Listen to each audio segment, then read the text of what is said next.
موضوع الدرس سے بعد ذکر السعداء احوال الاشقیاء سورۃ مریم تفسیر ابن کثیر۔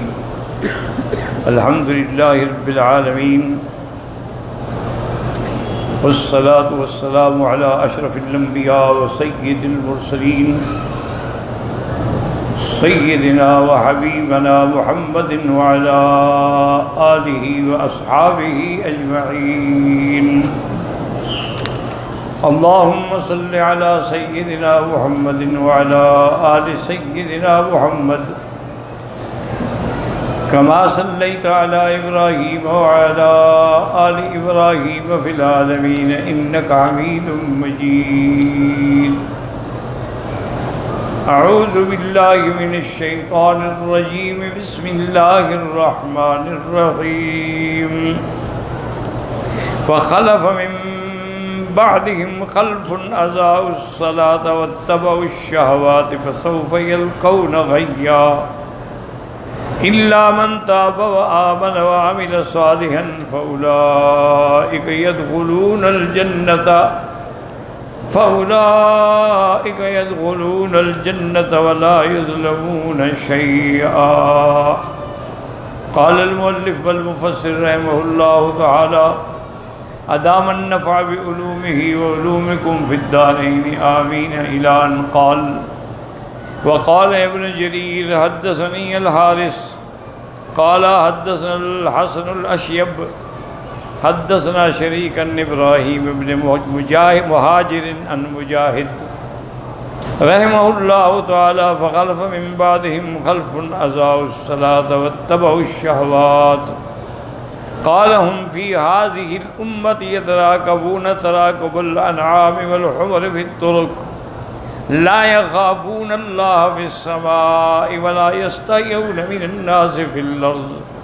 حضرت مجاہد رحمۃ اللہ علیہ فرماتے ہیں کہ یہ ان خلف کا بیان ہے، وہ اسی امت میں ہیں، یعنی حضور کی امت میں۔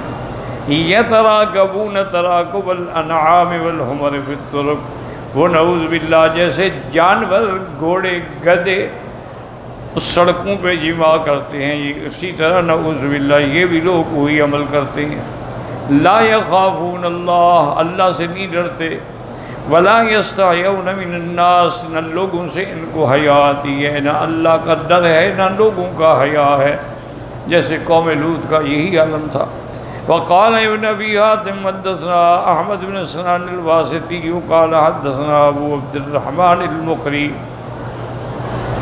قال حدثنا حیوة حدثنا بشیر بن ابی عمرو الخولانی ان الولید بن قیس حدثه انه سمع ابا سعید الخدری یقول سمعت رسول اللہ صلی اللہ علیہ وسلم یقول یکون خلف بعد 60 سنہ اضاعوا الصلاة واتبعوا الشہوات فسوف یلقون غیا۔ حضرت عباس خدری فرماتے ہیں کہ میں نے خود حضور پاک سے سنا کہ آپ نے فرمایا کہ 60 سال کے بعد، چونکہ 30 سال تو آپ کا خلافت علی منہاج النبوہ ہوگی، اس کے بعد پھر ملوکیت شروع ہوگی، اور 60 سال کے بعد یہ حال ہو جائے گا کہ لوگ نمازوں کو ضائع کریں گے، واتبعوا الشہوات، اور شہوانیت اور لذت کے پیچھے دوڑیں گے، یہ بہت جلدی جو ہیں عذاب میں ڈالے جائیں گے۔ ثم یکون خلف، ان کے بعد پھر ایک مخلوق آئے گی، یقرؤون القرآن لا یعدو تراکیہم، قرآن پڑھیں گے لیکن ان کے حلق سے قرآن نیچے نہیں اترے گا۔ کیا معنی ہے؟ ظاہری قرآن پڑھیں گے لیکن عمل نہیں کریں گے قرآن پر۔ اسی لیے حضرت حسن بصری رحمۃ اللہ علیہ کی خدمت میں ایک آدمی گیا، اس نے کہا حضور مدت ہو گئی ہے ہم دعائیں مانگتے ہیں اور دعائیں قبول کیوں نہیں ہوتی؟ آپ نے فرمایا اللہ کے بندے دعائیں مانگتے ہو لیکن جس اللہ سے دعائیں مانگتے اسی کی تو نافرمانی کرتے ہو سارا دن۔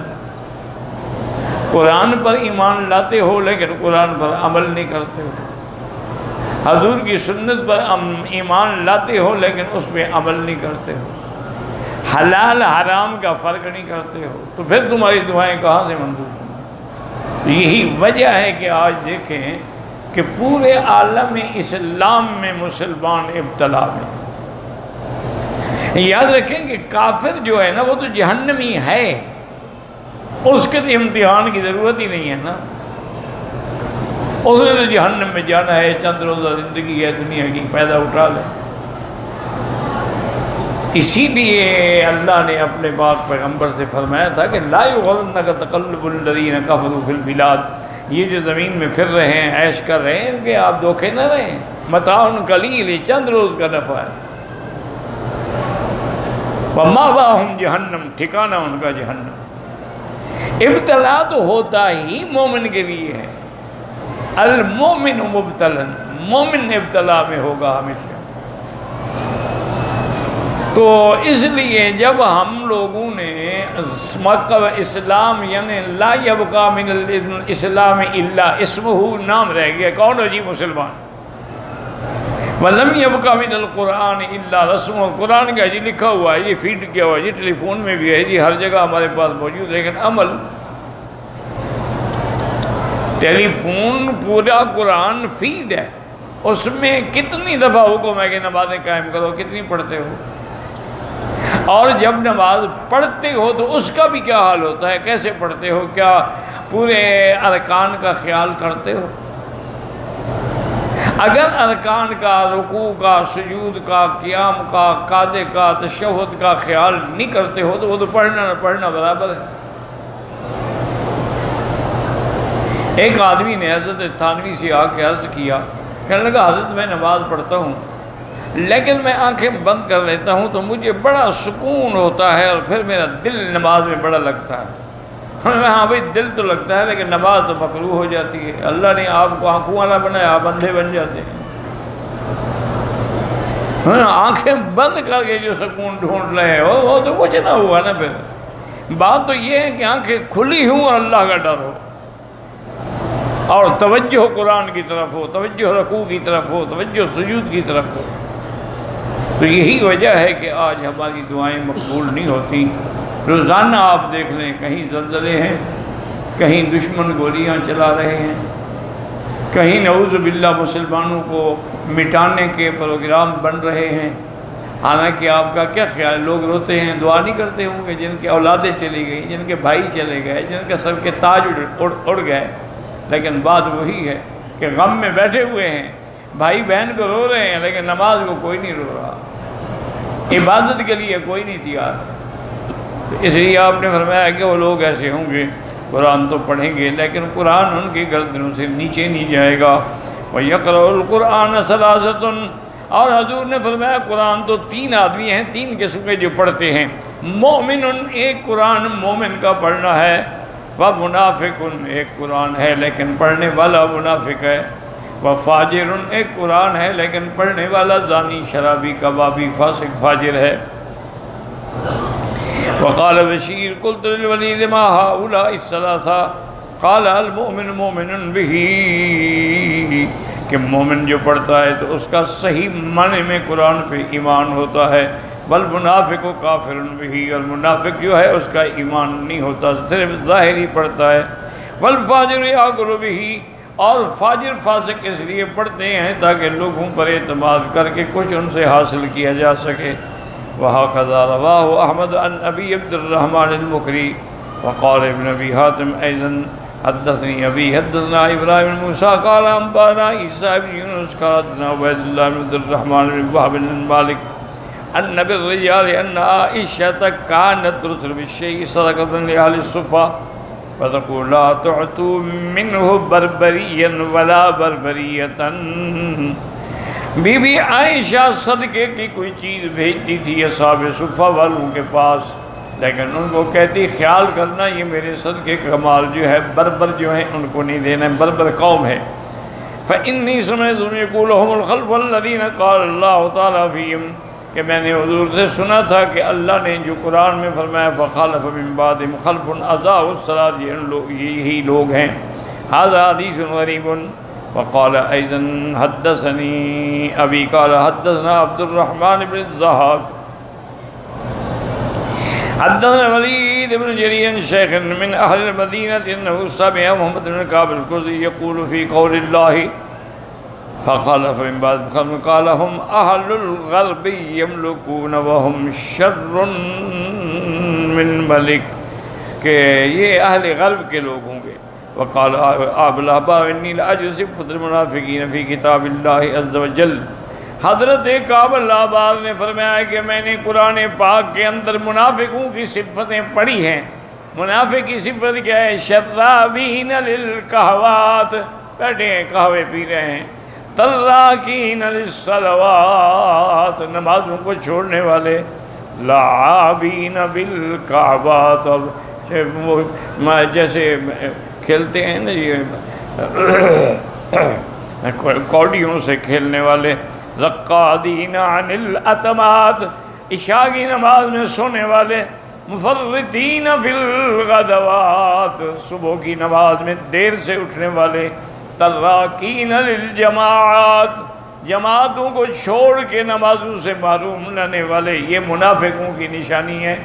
ثم تلا هذه الآية وخلف من بعدهم خلف أضاعوا الصلاة واتبعوا الشهوات وسوف يلقون غيا وقال الحسن البصري أتقل المساجد ردم الزيات، یہ وہ لوگ ہیں جنہوں نے مسجدوں کو ویران کر دیا ہے، مسجدیں غیر آباد ہیں اور یہ جنگلوں میں اپنا منگل سجائے ہوئے ہیں۔ وقال ابو الاشعب الطاردی اوحى الله الى داود يا داود حذر وانذر، اللہ نے حضرت داؤد علیہ السلام کی طرف وحی بھیجی کہ میرے پیغمبر ڈرائیں اپنے لوگوں کو۔ اکل الشہوات، یہ شہوات یعنی لذت کی چیزیں کھانی، فإن القلوب المعلقة بالشہوات الدنیا عقولها عنی محجوبۃ، جو لوگ صرف کھانے پینے کی لذتوں میں پڑے ہوئے ہیں، اللہ نے فرمایا ان کے عقل جو ہیں وہ میرے اور ان کے درمیان میں پردہ ہو جاتا ہے۔ وَإِنَّ أَهْوَنَ مَا أَسْلَمَ بِالْعَبِيدِ مِنْ عَبِيدِ إِذَا آثَرَ الشَّهْوَةَ مِنْ شَهْوَاتِهِ أَنْ أُحَرِّمَهُ طَاعَتِهِ، اور کم سے کم سزا یہ ہے کہ جو لوگ شہوات میں مبتلا ہو جاتے ہیں میں ان کو اپنی فرما برداری اور اطاعت سے محروم کر دیتا ہوں۔ وقال الامام محمد بن زید بن حباب قال حدثنا ابو زید التمیمی النبی قبرن سمع القمۃ بن عامر قال قال رسول اللہ صلی اللہ علیہ وسلم انی اخاف علی امتی اثنتین القرآن واللبن، اما اللبن یتبعون الظیف یتبعون الشہوات یترکون الصلاة، اما القرآن یتعلمہ المنافقون ویجادلون بہ المؤمنین۔ حضور نے فرمایا مجھے اپنی امت پہ دو باتوں کا ڈر ہے، ایک تو مجھے قرآن کا ڈر ہے، ایک مجھے ان کے لبن یعنی دودھ، اس سے شہوات و لذات کی چیزیں کرتے ہیں، کھاتے پیتے ہیں لیکن نمازیں چھوڑ دیتے ہیں، اور قرآن جو ہے وہ منافقوں کو پڑھاتے ہیں، پھر وہ منافق جو ہیں مجادلہ کرتے ہیں، مناظرہ کرتے ہیں۔ رواہ عن حفص بن موسیٰ بن لحیۃ حدثنا ابو قبیر عن عقبۃ بہ مرفوعا بہ نحوہ۔ وقوله فسوف يلقون غیا، غیا مانا گھاٹا، تروٹا، خسرہ، خسارہ۔ قال علی بن طلحہ بعد سوف يلقون غیا خسرانا، وقال قتادہ شرا، بھائی گھاٹے کو پہنچیں گے۔ وقال سفیان الثوری وشعبۃ محمد اسحاق نبی اسحاق السبعی نبی عبیدہ ان عبد اللہ بن مسعود رضی اللہ تعالی عنہ سوف يلقون غیا قال واد فی جہنم بعید القعر، انہوں نے کہا غین جو ہے نا یہ نام ہے ایک وادی ہے جہنم میں جو بہت ڈونگی ہے، خبیث الطعم جس کے کھانے جو ہے وہ برے ہیں۔ وقال عامشن زیاد نبی ایاد سوف یلقون غیا قال واد فی جہنم من قیح ودم، جہنم میں ایک وادی ہے جس کے اندر کافروں کا خون ہوگا اور ان کا پیپ ہوگی۔ وقال امام ابو جعفر الجری حدثني عباس ابی طالب قال حدثنا محمد بن زیاد قال حدثنا شرقی بن قطاوی عن لقمان بن عامر الخزاعی قال جئت ابا آمۃ ذی بن عجلان الباہلی فقلت حدثني حدیثا سمعته من رسول اللہ صلی اللہ علیہ وسلم، وہ فرماتی ہیں کہ میں صداع بن عجلان الباہلی کی خدمت میں آیا اور میں نے عرض کیا کہ مہربانی کر کے ہمیں کوئی حدیث سنائیں جو تم نے خود حضور پاک سے سنی ہو۔ فدعا بطعام، آپ نے کھانا منگایا، ثم قال قاسم لو ان سقطا زینت اسر اواکن قذر بها من شفیر جہنم، ما بلغت کارا 50 خریفا ثم تنتهي الى غی وآثام۔ آپ نے فرمایا کہ حضور نے فرمایا کہ اگر کوئی پتھر جس کا وزن جو ہے 10 چٹان کو، اس کو اگر کہ جہنم کے کنارے سے پھینکا جائے تو وہ نیچے اس کی تا تک تقریباً 50 سال لگیں گے اس کو پہنچتے ہوئے، اتنی گہری ہے وہ جہنم۔ اس کے بعد کہتے ہیں سمت انتہی، پھر اس کے بعد وہ جائے گا غی اور آسام میں۔ قلت ما غی و آسام، قال بئران فی اصل جہنم، 2 کنوؤں کا نام ہے جو جہنم کے نیچے ہیں۔ یسیل فیہما صدید اہل النار، وہاں جہنمیوں کی پیپ اور خون بہتا ہے۔ وهم الذين ذكرهم الله في كتابه إذا واتبعوا الشهوات فسوف يلقون غيا وقوله في الفرقان ولا يزنون ومن يفعل ذلك يلقى أثاما هذا حديث غريب ولفظه منكر۔ تو نمازیں ضائع کرتے ہیں۔ ایک بات یاد رکھیں کہ آج کل ہمارے جو نوجوان طبقہ ہے اور اپنے آپ کو ایلیٹ کلاس کا سمجھتے ہیں، وہ بچوں کو کبھی نماز کے لیے نہیں اٹھائیں گے۔ اگر ماں کہے بولے سونے دو ان کو، چھوڑو بس، ان کو تنگ نہ کیا کرو، یعنی الٹا روکتے ہیں کہ نہ اٹھاؤ۔ حضور نے فرمایا کہ سب سے اچھا خامند وہ ہے جو بیوی سوئے جگا کے تہجد پڑھائے۔ اچھی بیوی وہ ہے جو خامد کو تہجد میں مجبور کر کے تہجد پڑھائے۔ یہ کہنے نہیں سنو تو بچوں کو نماز کو کچھ نہ کہو، وہ گالیاں بک رہے ہوں، وہ بکواس کر رہے ہوں، وہ ہمسایوں سے لڑ رہے ہوں، وہ پتھر مار رہے، اور چھوڑو بچے ہیں سمجھ جائیں گے، ان کو چپکیں گے تو ان کا دماغ خراب ہو جائے گا۔ ان کو آزادی ہونی چاہیے۔ اسی وجہ سے اولادیں برباد و تباہ ہو گئی۔ انا للہ و انا الیہ راجعون۔ یعنی میں اعتراض نہیں کرتا، اللہ مجھے اعتراض سے بچائے۔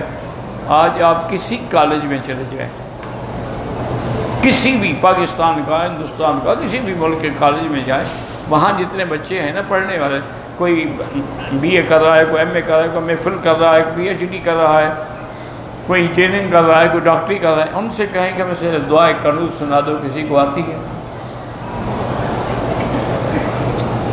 جب دعائے قنوت ہی نہیں آتی تو وتر کیا پڑھتے ہوں گے؟ آپ کے ملک میں ایک بہت بڑے مشہور لائر ہیں، بیرسٹر ہیں، یعنی ان کا ایک ورلڈ فیمس آدمی ہے، وہ اتفاق سے ایک اجلاس میں ان کو کہا گیا کہ سورۃ قل هو اللہ احد پڑھو، اس کو قل هو اللہ احد نہیں ہے۔ انا للہ و انا الیہ، انا للہ و انا الیہ، اور کیا کہہ سکتے؟ یعنی اتنا تعلیم یافتہ آدمی قل هو اللہ احد جب پڑھ نہیں سکتا، وہ نماز کیا پڑھتا ہوگا؟ مجھے بتائیں۔ اچھا زیادہ دور نہ جائیں، آج آپ اپنے گھر میں جا کر اپنی بیوی سے کہیں کہ ذرا مہربانی کر کے مجھے پوری نماز تو سناؤ، کہ جب ہم نماز پڑھتے ہیں نیت کیسے کریں گے، فرض کیا ہوتا ہے، واجب کیا ہوتا ہے، سنت کیا ہوتی ہے، مستحبات کیا ہوتے ہیں، رکوع کیا ہے، سجود کیا ہے، قعدہ کیا ہے، تشہد کیا ہے، ذرا اس کو کہیں گے پوری نماز مجھے سنائیں، دیکھیں اس کو آتی ہے نماز۔ جب خامد کو نہیں آتی تو بیوی کو کہاں سے آتی ہوگی؟ جب خامد ہی نہیں پڑھتا تو بیوی کیوں پڑھے گی جی؟ وہ تو ساری رات 2 بجے تک ڈش پہ بیٹھے رہیں گے، اس کے بعد سوئیں گے، صبح 7 بجے اٹھیں گے، ناشتہ کر کے دفتر چلے جائیں گے۔ صاحب بہادر، دفتر یاد ہے، فائلیں یاد ہیں، قرآن نہیں یاد۔ اس سے بڑا کوئی ظلم ہے کہ آدمی کہے میں مسلمان ہوں اور اس کو قرآن نہ آتا ہو، قرآن پڑھنا نہ جانتا ہو۔ پتہ ہے قرآن صحابہ کیسے پڑھانے کہ وہ تو عرب تھے نا، عربی زبان جاننے والے تھے۔ حضرت عمر فرماتے ہیں کہ میں نے 2.5 سال میں سورۃ البقرہ پڑھی ہے۔ وہ تو 1 گھنٹے میں بھی پڑھ سکتے تھے۔ وجہ کیا، معنی کیا ہے کہ میں ہر حکم پر عمل کرتا تھا، پھر آگے پڑھتا تھا۔ زبانی کلامی پڑھنے کا کیا فائدہ ہے؟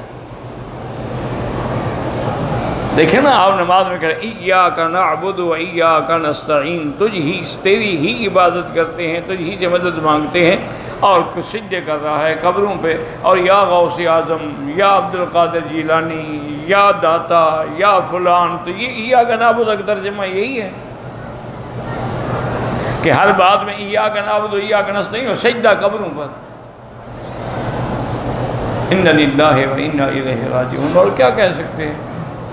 وہ حضرت شاہ جی رحمۃ اللہ علیہ، عطاء اللہ شاہ بخاری رحمۃ اللہ علیہ فرماتے، ہم نے تو ان کو بڑھاپے میں دیکھا ہے جب وہ بالکل ضعیف ہو چکے تھے، فالج کا اٹیک بھی ہو چکا تھا.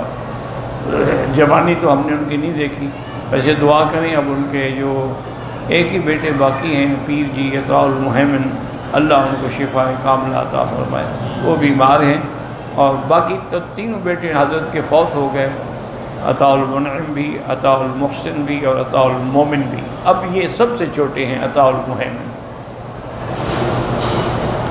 تو شاہ جی ہمیشہ کہا کرتے تھے کہ مولوی مکی، ہم کہتے کہتے مر جائیں گے، یہ لوگ سنتے سنتے مر جائیں گے، عمل شمل کوئی نہیں کرتا.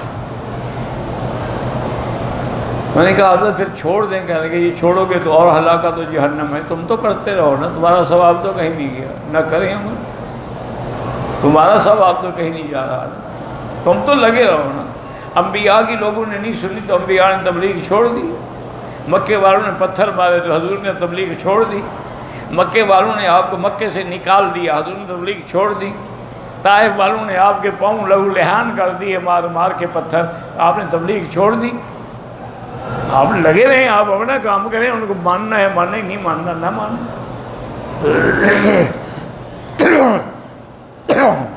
وَقَوْلُهُ إِلَّا مَنْ تَابَ وَآمَنَ وَعَمِلَ صَالِحًا إِلَّا مَنْ رَجَعَ عَنْ تَرْكِ الصَّلَاةِ وَاتِّبَاعِ الشَّهَوَاتِ. جو آدمی نماز چھوڑنے کے باوجود توبہ کر لے، شہوات و لذات کی زندگی کو چھوڑ لے، فإن اللہ توبۃ حسنہ وسجنۃ نعیم، اللہ اس کی توبہ قبول کرتے ہیں. 70 سال گناہوں میں گزر جائے، ایک دفعہ توبہ تو کرو. اللہ فرماتے بندہ میرے دروازے پہ آ گیا، میں نے سارے گناہ معاف کر دیے. وَلِهَذَا قَالَ فَأُولَٰئِكَ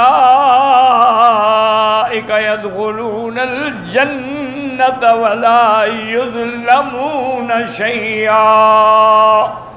یہ ایمان لانے والے، توبہ کرنے والے، یہی وہ لوگ ہیں جن کو اللہ جنت میں داخل فرمائیں گے. دعا کریں کہ اللہ ہمیں بھی جنت میں داخل فرما دے. اللہم ارزقنا الفردوس الاعلی. اللہم لا تعذبنا بذنوبنا ولا تہلکنا فجأة ولا بغتة. اللہم ارحم امت محمد صلی اللہ علیہ وسلم. اللہم اغفر امت محمد صلی اللہ علیہ وسلم. اللہم استر امت محمد صلی اللہ علیہ وسلم. اللہم اجبر امت محمد صلی اللہ علیہ وسلم. وفی الحدیث آپ فرماتے ہیں کہ وَذَلِكَ لِأَنَّ التَّوْبَةَ تُجِبُّ مَا قَبْلَهَا. توبہ جو ہے وہ پہلے گناہوں کو مٹا دیتی ہے، جیسے کہ حدیث میں التائب من الذنب كمن لا ذنب له. ولهذا لا ينقص هؤلاء التائبون من أعمالهم التي عملوها شيئا ولا قبلوا بما عملوه قبلها فينقص لهم مما عملوه بعدها، لأن ذلك ذهب هدرا وترك نسيا وذهب مجانا كريم من الحليم. توبہ کرنے والا ایسے ہوتا ہے کہ جیسے اس نے گناہ کیا ہی نہیں ہے. اور فرمایا کہ یہ وہ لوگ ہیں جن کے اعمال کو گھٹایا نہیں جائے گا، بلکہ اللہ ان کے سارے اعمال کو قبول فرما لیں گے. اور جو انہوں نے پہلے کیا تھا سب مٹ گیا، ختم ہو گیا. اللہ پاک نے اپنے کرم سے اور اپنے حلم سے سارے گناہوں کو معاف کر کے ان کے لیے جنت کا فیصلہ فرما دیا ہے. حاضر استثناء ہاہنا کا قولی بھی سورۃ الفرقان. ہم فرمائیں جیسے کہ سورۃ الفرقان کے اندر ہے والذین لا يدعون مع اللہ الہا آخر ولا يقتلون نفس التي حرم اللہ الا بالحق. اللہ نے فرمایا وہ لوگ جو میرے ساتھ کسی کو شریک نہ کریں، کسی کو قتل نہ کریں، زنا نہ کریں، حرام نہ کھائیں، اور میرے راستے پہ آ جائیں. وَكَانَ اللَّهُ غَفُورًا رَحِيمًا. اللہ تعالیٰ بخشنے والے ہیں، اللہ تعالیٰ مہربان ہیں. تو اس لیے ہمیشہ کثرت سے استغفار کیا کریں، کثرت سے توبہ کیا کریں، تاکہ اللہ تبارک و تعالی ہمارے گناہ جو ہیں وہ معاف فرما دیں۔ واللہ اعلم۔